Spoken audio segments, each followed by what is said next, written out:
Hi. Super embarrassing way to start, but not that. That was fine. Somebody give me the time. I didn't wear my watch. 10:54. Thank you. I just want to make sure we stay on track. Okay. What if you didn't know what time it was? Would that be refreshing or stressful? Stressful. Lots of stressful. Yeah, I mean, hold up, Fitz. What do you mean? I have lunch plans.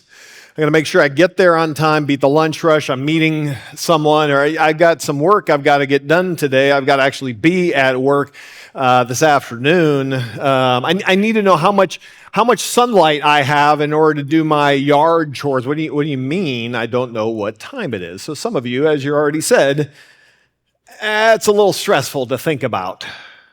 So let me pose a different question for you. What if everyone, and by everyone, I mean everyone, across the board decided one day a week to just stop? Everybody agreed to it. No cheating at all. Everyone just stopped. No going to work, no chores, no errands to run, no extracurricular activities to run kids to, no sports, no emails to send because nobody's checking them anyway, so don't bother sending emails. Facebook, Instagram, X, Twitter, all those things, they all just decided to shut down. And everyone agreed across the board, no cheating, to just stop. How would that feel? Might feel pretty good, but it might be causing a little dissonance in your head because you're like, that's just too unrealistic, Fitz. I can't even think about that. I can't even wrap my mind around that. So let's push pause on that question for just a minute, and we'll come back to it. My name is Fitz. I'm one of the pastors here at Gaithersburg Church.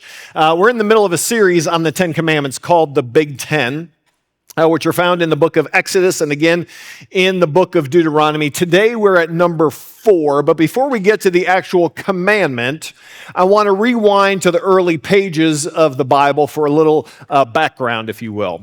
It says this in Genesis chapter 2, "The heavens and the earth and all who live in them were completed. On the 6th day, God completed all the work he had done, and on the 7th day, God rested from all the work he had done. God blessed the 7th day and made it holy because on it, God rested from all the work of creation." This is the account of the heavens and the earth when they were created. Okay, so a little background in case you're unfamiliar with the creation story, okay? In the beginning, there was God, period. Hard stop. That's it. In the beginning, there was God. But God is a creative being, so God decided to start creating stuff. And so on day 1, we read that he created the heavens and the earth and light, and he called his creation good. On day 2, he created sky and atmosphere, and he called that good. Day 3, he created dry land and plants, and he called that good. Excellent. You're catching on. Day 4, created sun, moon, stars, and he called that good. Excellent. We actually have imagery of when things were created. That's amazing. It's not AI, I promise you. Anyway, day 5, created fish, sea animals, birds, and he called that right. Day 6, created land animals, also humans, and he looked over everything he created and he called it very good. I mean, it's God, right? He's like, I did really good. I did so good. So now God has created everything as we know it. What's his next move? What's his go-to move? It's like the angels are sitting on the edge of their seat, if angels existed at this time. And if angels sit down, I don't know. I skipped that class at seminary. Anyway, let's just assume they're sitting on the edge of their seat, and they're like, what is he going to do next?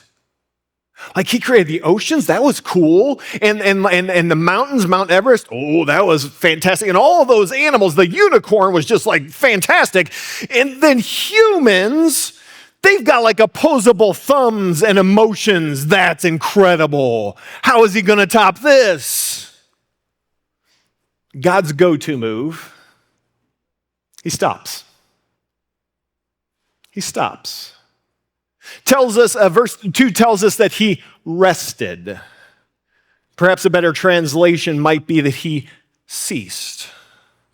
God, after speaking everything into existence, now ceases from his work. He just stops. Could God have created more? I think so. Is it that he lacked the creativity to come up with more stuff to create? I don't think he lacked creativity at all. I don't think it was that he couldn't create more. I think it was that he made a conscious decision to take a whole day to simply what? Stop, to rest, to cease. But he's not done. You remember when he created everything, he called everything what? Good. He said everything was good. So what does he call what he created on this day? He doesn't call it good because he didn't create anything on this day.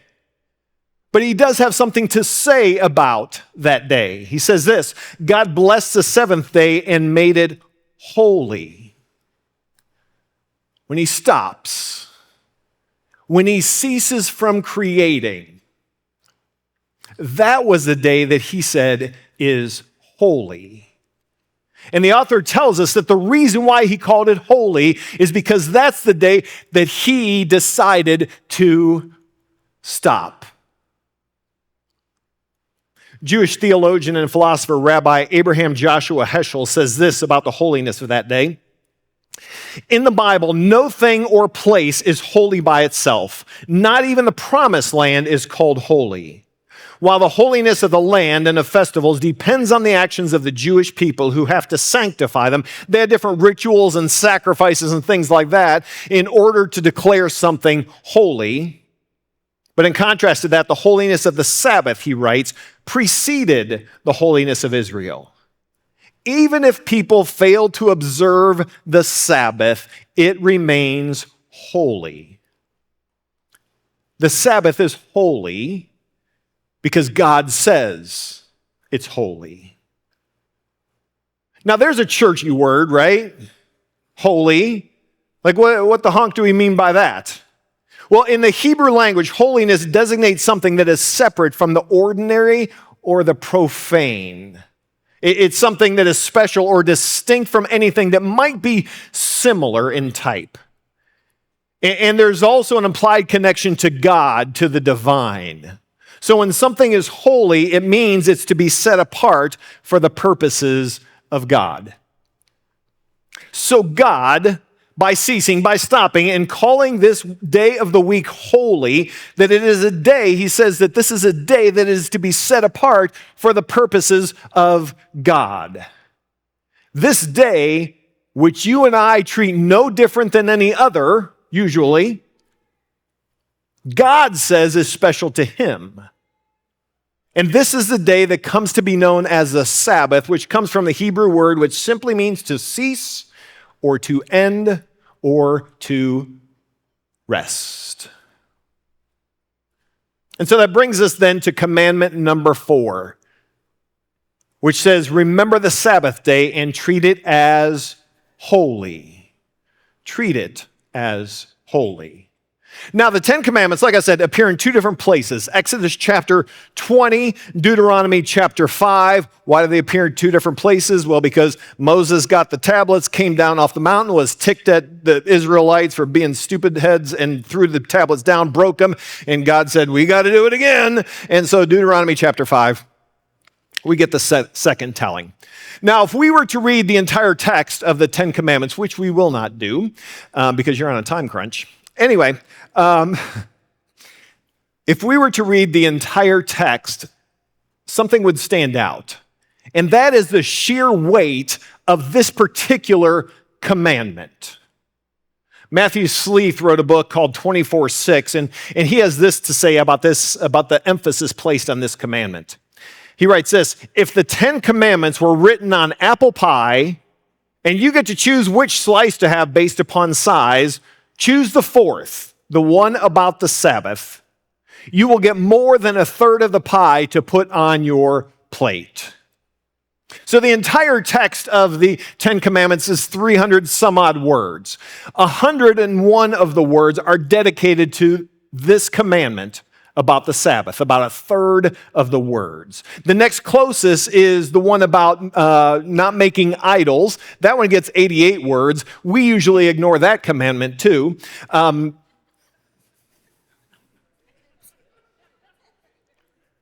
Maybe too snarky for a sermon. Anyway, I'll get an email. Anyway, sorry. Backtrack. Okay, murdering and stealing. Those are big things, right? They get 3 words apiece. That's it. Don't do it. And having no other gods gets 8 words. This suggests it's a big deal. Like if you and I were having a conversation and I were to talk for about an hour, you're like, that's believable. And I talk about one topic for 20 minutes of that hour, you're like, that's important to him. God devotes 1/3 of the Ten Commandments to this commandment, which suggests it's pretty important. It's pretty important. Now, we hear the word Sabbath, and maybe you're not really sure what that means. Like Sabbath, doesn't that mean Sunday? Not exactly. It doesn't have to fall on a Sunday.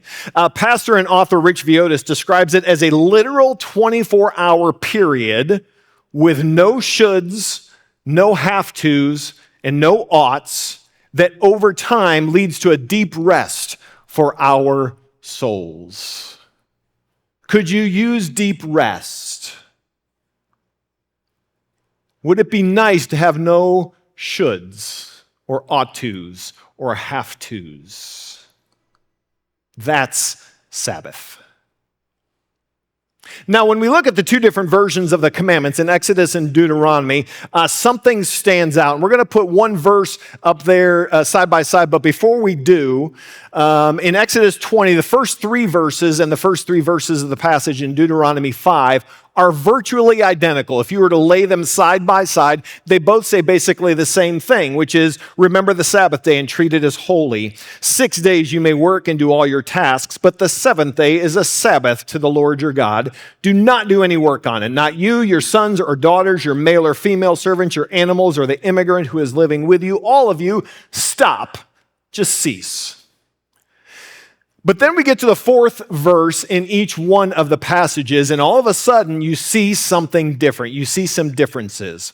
In the passage in Exodus 20, we read, because the Lord made the heavens and the earth, the sea, and everything that is in them in 6 days, but rested on the 7th day. That is why the Lord blessed the Sabbath day and made it holy. But then in Deuteronomy 5, we read, remember that you were a slave in Egypt, but the Lord your God brought you out of there with a strong hand and an outstretched arm. That's why the Lord your God commands you to keep the Sabbath day. It's only when we get to the 4th verse that we see a difference, the rationale given for why we should observe the Sabbath and treat it as holy. In the Exodus version, the author harkens back to the creation account, says God created everything on 6 days and then took a day to cease, to rest. He stopped working and he called that day holy. And because God set this pattern in place, you should do likewise. But then in the Deuteronomy passage, he assigns a completely different rationale. Maybe it's because between version 1 and 2, the Israelites fell into idol worship, and God wanted to be clear, it wasn't the idols that freed you from slavery, it was me. He wanted to make sure they weren't resting on their own laurels for their rescue from slavery, but instead that it was me, it was God. And because they could do nothing about it, they could trust God to rescue them from slavery. And if they could trust God to rescue them from slavery, they could trust God to take care of them if they stopped working. So what do we do with the fact that there are 2 different rationales given? How do we make sense of that? Well, I wonder if the 2 might be connected. Look at your life for just a minute. If I were to approach you on this Sunday morning and I were to say, hey, how are you? Most every one of you would say, I'm good. Some of you are really spiritual and you'll say, I'm blessed. And some of you are middle-aged dads, and so you'd say, I'm living my best life. Because that's what we say. But if I were to ask you outside of church, a number of you would say, I am busy. I've got so much going on. I am so busy. Several years ago, I was working at a radio station up in Perrysburg, Ohio, and I know what some of you are thinking. I always thought he had a face for radio. And so it's not nice. Keep your thoughts to yourself. Anyway, but in this period of time, I was working at this radio station. There was a stretch where I was on the air 6 nights a week. And then I was also working during the day at Red Lobster, hosting, make some ends meet, and eat Cheddar Bay biscuits. And then some friends heard that I DJ. They're like, hey, maybe he can DJ our wedding. And to everyone that asked, I said yes, because I needed money. And there was a stretch. It might not sound like a long stretch to you, but it felt like to me, about 48 days that I didn't have a day off. I was working 1, 2, or 3 jobs during that stretch of time. And if you had approached me during that time, I would have let you know how busy I was.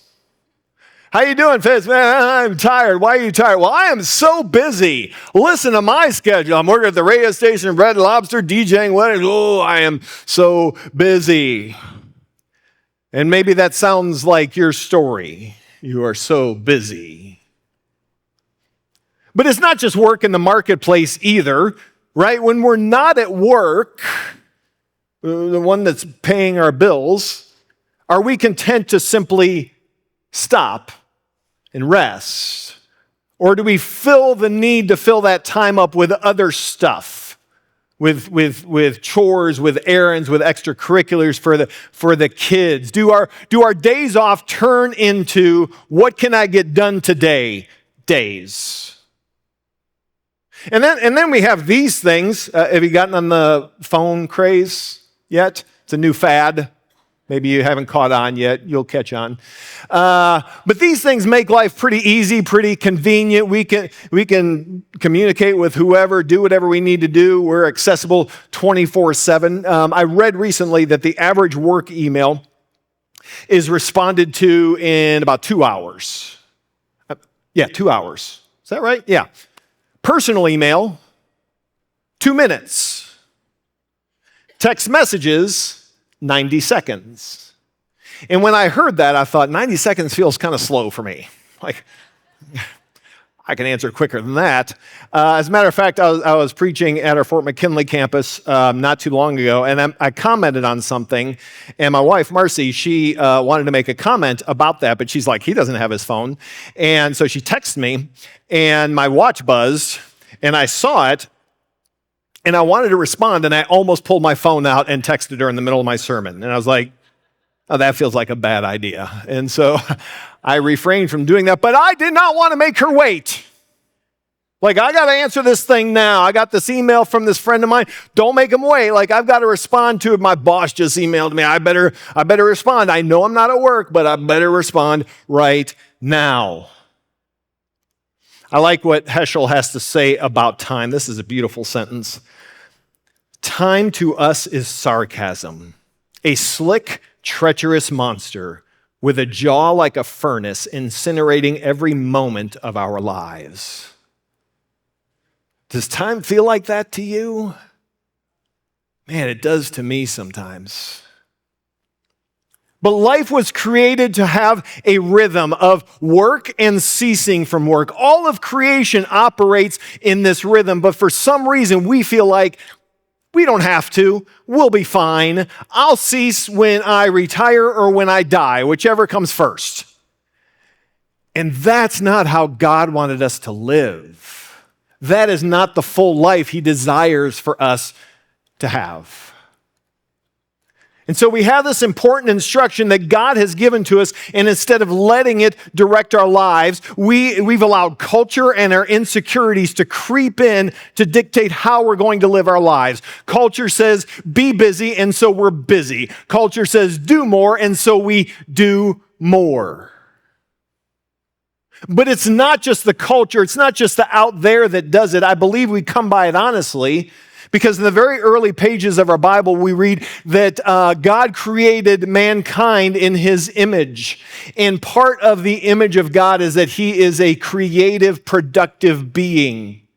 And so there's a piece of us that is creative and productive. And so we take that truth of who we are along with what culture is demanding of us, and it just makes sense for us to be busy and creative. But what I fear that that's done for us is that we become slaves of the need to create. We become slaves of the need to create. We have culture telling us what mode to fit into, and we tell ourselves that that's who we must be, and so it ends up being a form of slavery that dictates everything about us. We have to do more, we have to create more, we have to be more busy, and it defines who we think we are, and it becomes this rut that we just can't break out of the rut. You've heard this analogy before, but at the end of your days, none of you will think, man, if I just emailed 3 more people every day, that would have been good. None of you are going to say, man, if I had just made 1 more sale. None of you will think, man, if I had just power washed the house 1 more time. None of you will say, if I had just death scrolled on Facebook 5 more minutes every day, that would have been great. And yet we live our lives that that's the truth we're living into. I just got to do a couple more things. I just got to send 1 more email. I just have to work 1 more day. If I don't do more, if I don't create more, I just won't be satisfied, and somehow the world won't recover. And that, friends, is a form of slavery. But God is a God of freedom. God is a God of freedom. His great desire is for you to be free from anything that's keeping you from living a full and abundant life. He wants you to be free, and so I believe that he has given the Sabbath to us as a gift. Rich Viola says this: the brilliance of Sabbath keeping is that it's not so much about our keeping the Sabbath as it is the Sabbath keeping us. It's a gift that frees us from the slavery of the need to create. It's a gift intended for freedom. So remember the 2 versions of the 10 Commandments, this particular commandment. 1 harkened back to creation, 1 harkened back to slavery, from freedom from slavery. What if there's a little bit of both of those rationales in what God wants to say to us today? On the one hand, God is saying, remember the Sabbath day, because I created everything and I took a day off to cease, to rest. Now you, go do the same. And on the other hand, he says, remember the Sabbath day, because I'm the one who rescued you from slavery in Egypt, and I want you to be free again. And I believe that God wants you to be free from the slavery of the need to create, free from the slavery of I must do more, I must be more busy, I must create more. God frees us through the Sabbath of the slavery of the need to create. He frees us from that slavery of the need to create. Okay, Fitz, I hear what you're saying, but you don't know what I have going on. I'm busy. I got a lot of stuff going on. I've got a lot of obligations. I got a lot of plates spinning. I don't know if anybody spins plates anymore. Anyway, got a lot of stuff going on. You don't know. No, I don't. I don't know your busyness. I don't know your obligations. I don't know your plates. But what I do know is that God created everything. And he chose to take a day off. And it was okay. And I feel like his obligations are a little more vast than yours and mine. The truth is, and this is going to sound super dismissive, and I apologize in advance, but the world worked fine long before you were here. It's going to be fine long after you're gone. It won't fall apart if you don't send another email. Rich Viola says this: if you cannot rest, it's an indication of your slavery. Because free people rest. Free people rest, and he wants us to be free. He wants us to be free exactly who he created us to be and to do exactly what he created us to do. And that includes observing the Sabbath and trusting God that everything's going to be okay. Will this be an easy shift for us? No, it will not. It's not easy to do. I got asked after the 9 o'clock service by a pastor, former pastor. He said, "Hey, Fitz," tongue-in-cheek, he's like, "is it easy for pastors to take a Sabbath?" I'm like, no, it's not. It's not easy. But we do it because of the benefits. We do hard things because of the benefit. We work out because of the benefits. We budget our money because of the benefits. We eat healthy because of the benefits. And so while it might not be easy, we do it for the benefits. The benefit of a balanced life. One lived out of obedience to his direction. One that's going to give you margin to rest, to hear what he has to say to you about your life. And one that's not enslaved by the need to create. I want to invite you to do something. Close your eyes for me. Just close your eyes. Do a little thought experiment. What if I told you, I want you to imagine the following. What if I told you that you could have 2 months every year to simply rest and to be and enjoy your life in God? To read your Bible and to pray. To love and to spend time with your family, playing games or doing puzzles. To eat good food, but not spend time sweating over the stove. To sleep in and not answer phone calls or emails, or to not even hear the phone ring or buzz at all. To laugh and to cry with good friends. To do the things that bring you life, not the things that are part of your job description. To read a good book, but not one that will advance you at work. To drink a leisurely cup of coffee. To have a conversation with your spouse about your life, not your to-do list. To take a nap. To watch the sunset. To make love to your spouse.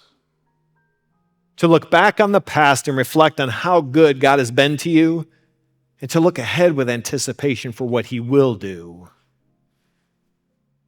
To lie down in green pastures and walk beside still waters instead of sitting in traffic. To say, "God, thank you that I am not what I do, but that I am simply your beloved child."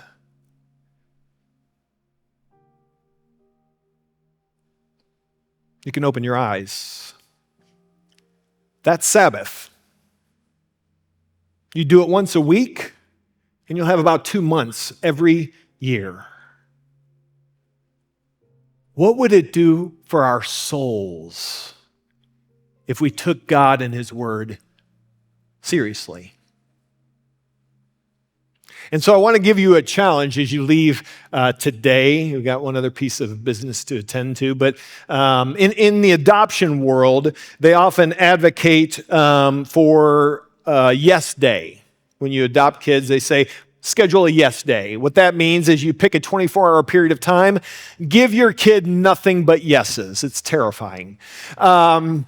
But can I have another cookie? Yes, you may. Can I go to church in pajamas? Yes, you may. You pick a 24-hour period of time, give them nothing but yeses. I want to advocate you try something different. This week, schedule a no day. Schedule a no day. Pick a 24-hour period of time. It doesn't have to be sunrise to sunset. It can be dinner to dinner, breakfast to breakfast, whatever. Pick a 24-hour period of time, set it aside, and give nothing but no's. No to work. No to chores. No to errands. No to extracurriculars. No to social media. No to anything that you feel like you have to keep up, that you have to do in order to keep up. No to the need to create. And what this does, when you do a yes day with your kid, you're building trust with your child. What this does is you're building trust with your God and allowing God to build trust with you, his beloved child. Might not work at first. Might be terrible for you. I get it. Keep doing it. And you will find rest for your souls. You will find freedom that God desires for you. If you have been blessed by this video, feel free to comment on what spoke to you. Hit the like button and share this with a friend who needs encouragement today. Don't forget to subscribe to our channel so you won't miss out on any of the latest videos. Thank you for watching, and we'll see you soon.